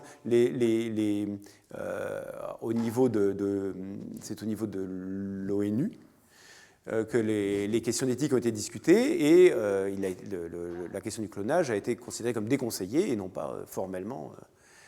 Donc les choses s'amoindrissent au fil du temps, si vous voulez. À partir du moment où une chose est faisable, les recommandations ont tendance, et c'est peut-être très naturel, au fur et à mesure que les choses sont... écoutez, oui, mais ça pourrait. Mais il y a des questions de rapport de force, des questions de beaucoup de choses qui pèsent. Mais peut-être que... mais il faut dire aussi que les comités d'éthique, comme le CCNE, le Comité national d'éthique, sont consultatifs et non pas font des recommandations et aboutissent à des lois, mais qui ne sont pas coercitives.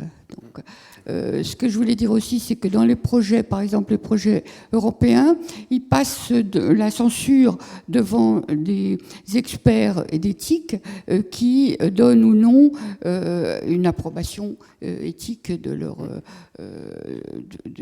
du projet. Et si l'approbation n'est pas donnée, ils ne sont pas financés. Il y a quand même une limitation, un regard sur les projets financés par les États. Alors, oui, très clairement, et en même temps, ça ne joue pas sur la deuxième partie de ce que je dis, c'est-à-dire aucun comité d'éthique, à ma connaissance, ne s'exprime sur le fait que la recherche est un moteur de croissance.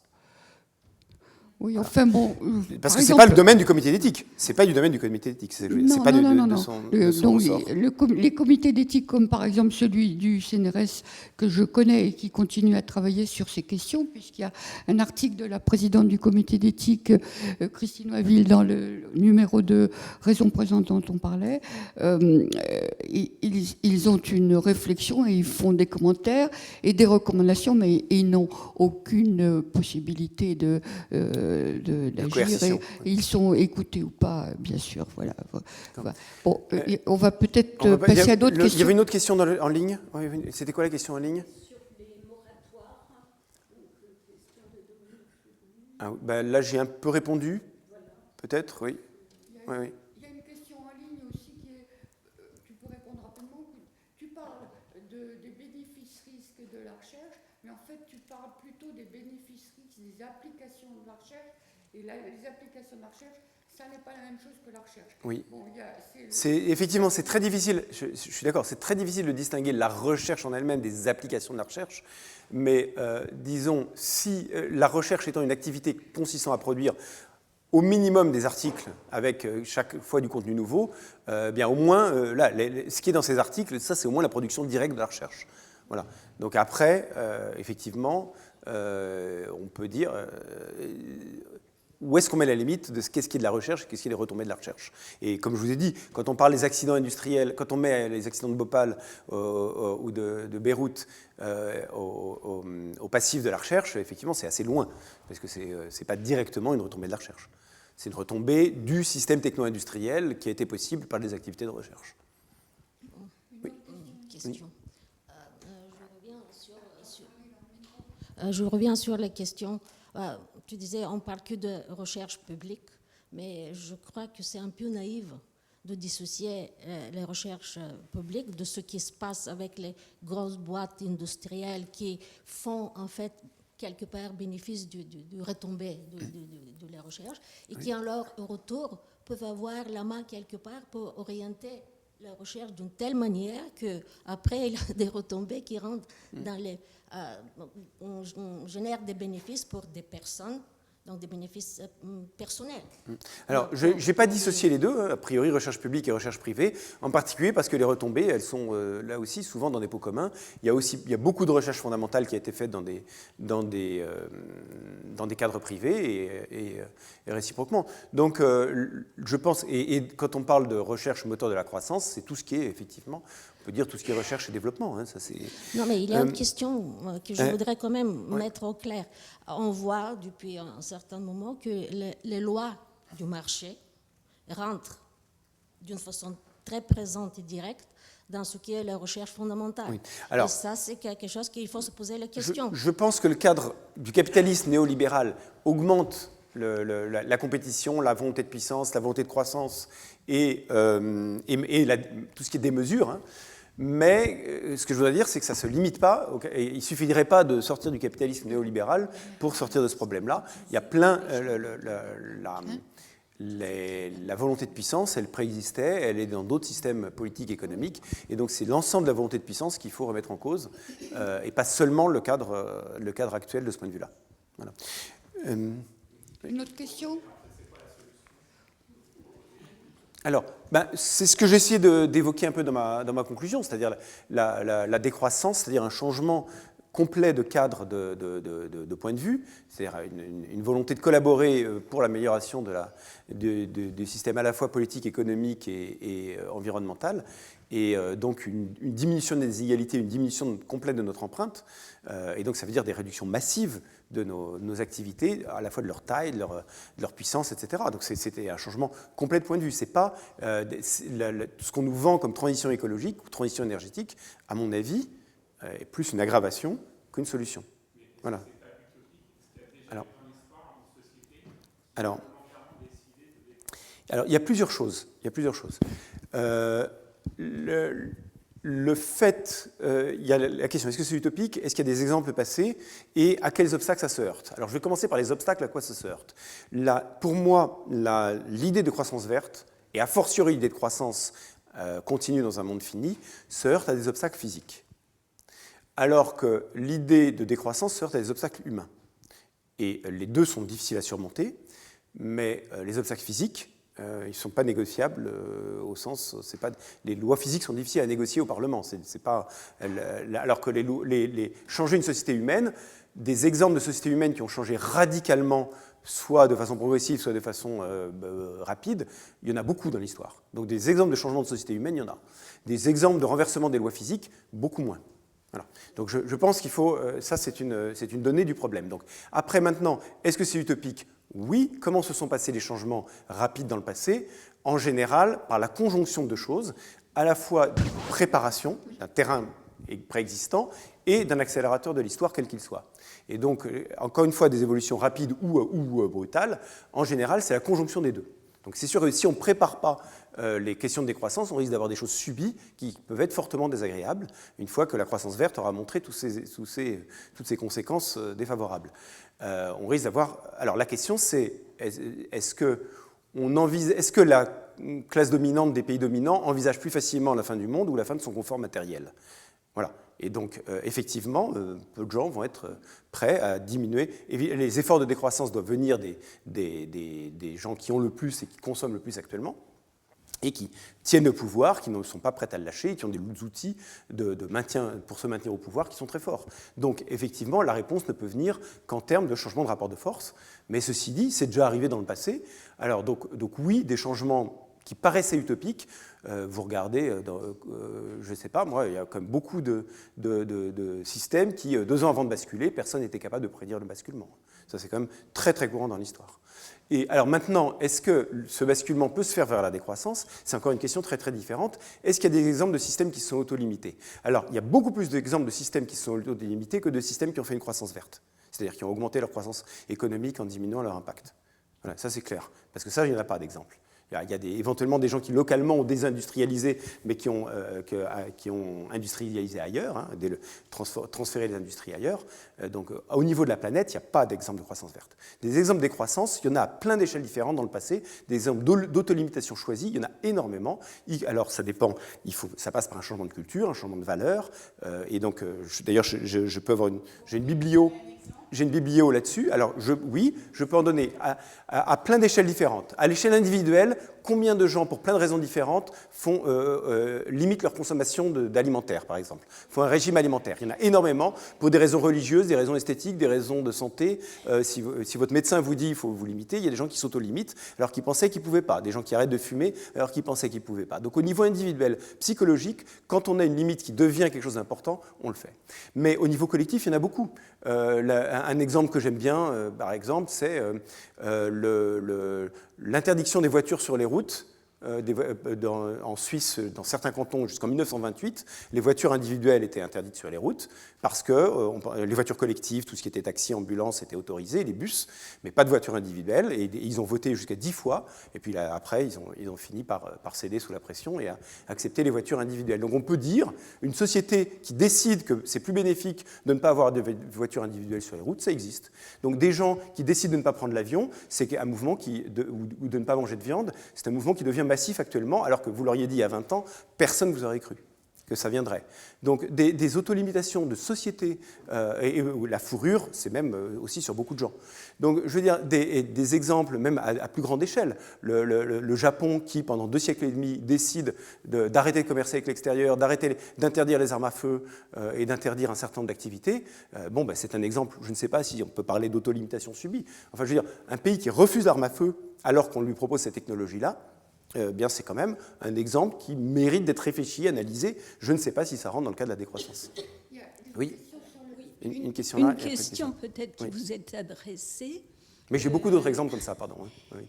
Vous n'avez pas évoqué la récente controverse sur l'intelligence artificielle avec des acteurs majeurs qui ont appelé à freiner les recherches. Qu'est-ce que vous en pensez ?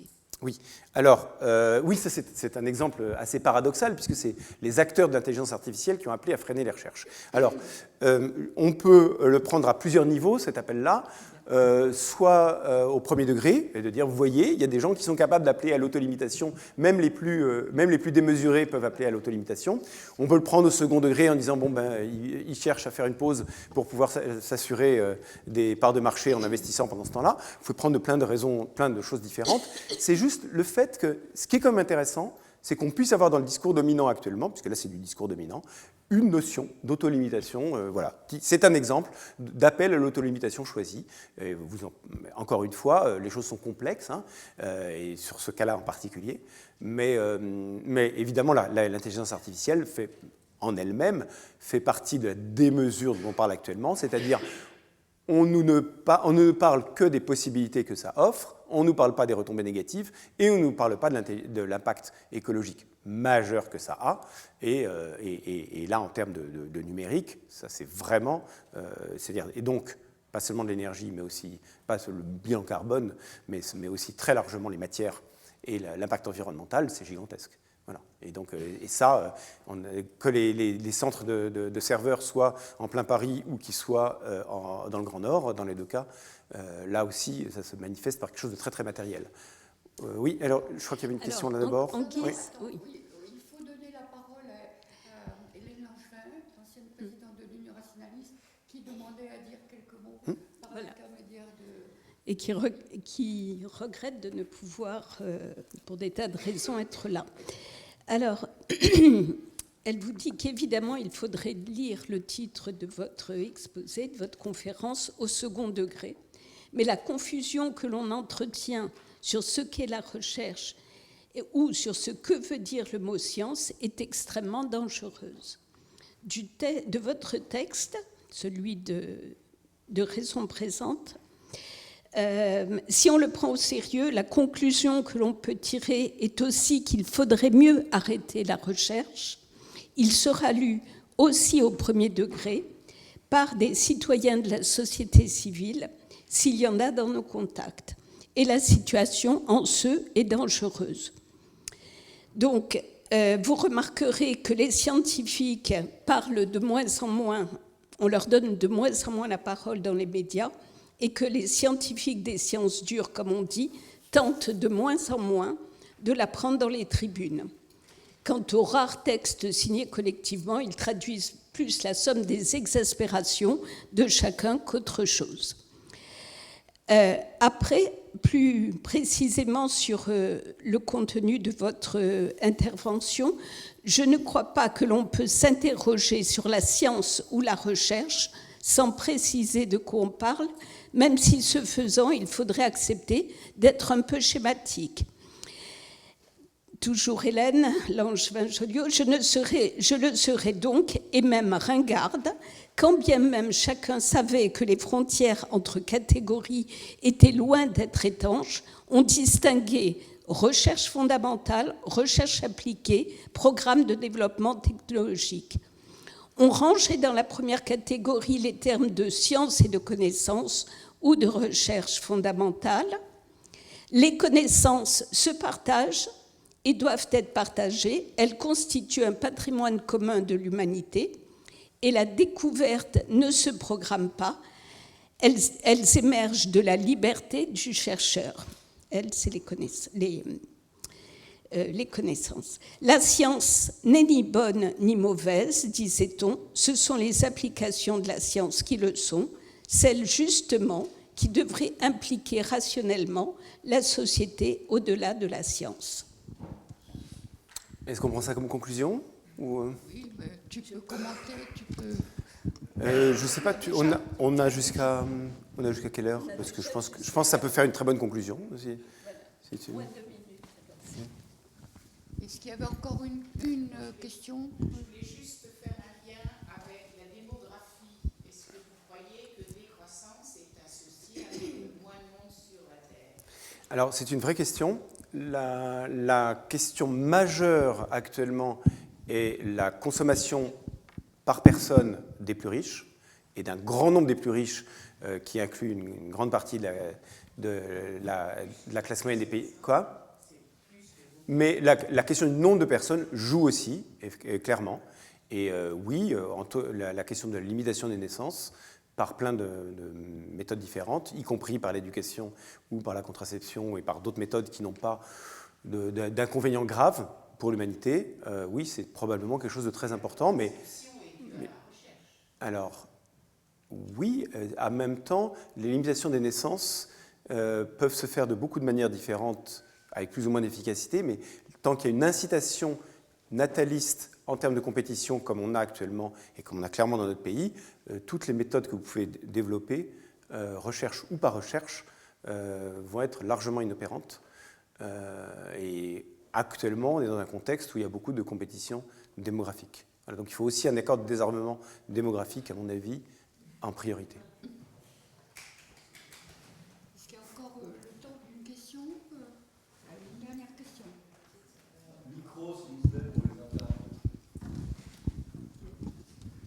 Oui, merci beaucoup. Et je suis très contente que tu aies aussi exprimé cette opinion à laquelle c'est difficile de ne pas adhérer. Et je pense, comme un petit peu tout le monde, je suis mal à l'aise parce que je me dis, mais quand même, la recherche, c'est important, même si on voit que c'est très, très dangereux, d'après ce que tu démontres. Et je pense que, et tu n'en as pas parlé du tout, dans la pratique de la recherche et dans la pratique scientifique, ce qu'on apprend, c'est aussi une manière de raisonner scientifiquement.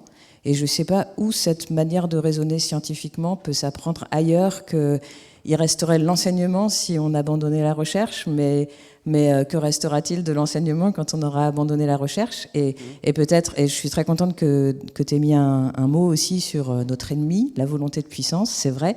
Et c'est vrai que la classe dirigeante n'a pas beaucoup de formation à la recherche et à la manière, la façon, au raisonnement scientifique. Et c'est peut-être aussi quelque chose qui nous manque beaucoup pour analyser la situation telle qu'elle est et prendre des décisions. Alors, la création d'un esprit critique et la transmission des connaissances, c'est deux fonctions effectivement qui sont qui ne sont pas exclusives de la recherche. Hein. La recherche y contribue, mais ce n'est pas exclusif. Et ça a été, dans le passé, ça a été aussi assigné à la théologie, à la philosophie, même à la rhétorique aussi, à beaucoup de secteurs qui n'étaient pas nécessairement liés à la recherche. Actuellement, c'est vrai qu'on compte beaucoup sur la recherche là-dessus. Je pense que c'est clairement une des retombées positives de la recherche, et ce n'est pas pour ça que nécessairement qu'il faille que la recherche puisse être considérée comme indispensable. On peut développer l'esprit critique autrement. Mais c'est sûr que ça y contribue. Et moi, dans ma formation, évidemment, la recherche a joué un rôle fondamental. Le fait d'avoir des choses nouvelles, mais il y a des fois où on se demande, par exemple, quand on fait de la recherche en littérature, je n'ai pas beaucoup parlé de recherche en littérature, qui, elle, contribue peu à la croissance, je suis d'accord. Quand on fait de la recherche sur la virgule chez Georges Perec ou chez Balzac, on a l'impression qu'on développe de l'esprit critique pour le plaisir de l'esprit critique. Hein, c'est un peu qu'on a besoin, va créer des docteurs dont la capacité sera de réfléchir, sans nécessairement qu'il y ait une application, un intérêt direct au produit de leur recherche. Et donc ça, on peut se poser la question, effectivement, mais ça, dans ces cas-là, l'apport de la recherche dans ce cas-là est le même qu'a pu avoir la philosophie ou la théologie, je pense. Voilà, c'est dans le même type de secteur. On s'éloigne un peu du sujet. Enfin, je pense qu'il est quand même temps maintenant de clore cette séance. Et merci beaucoup à tous les participants pour avoir posé des questions et animé le débat. Et merci beaucoup à François. Voilà. Merci à vous. Hein. Merci beaucoup. Merci beaucoup.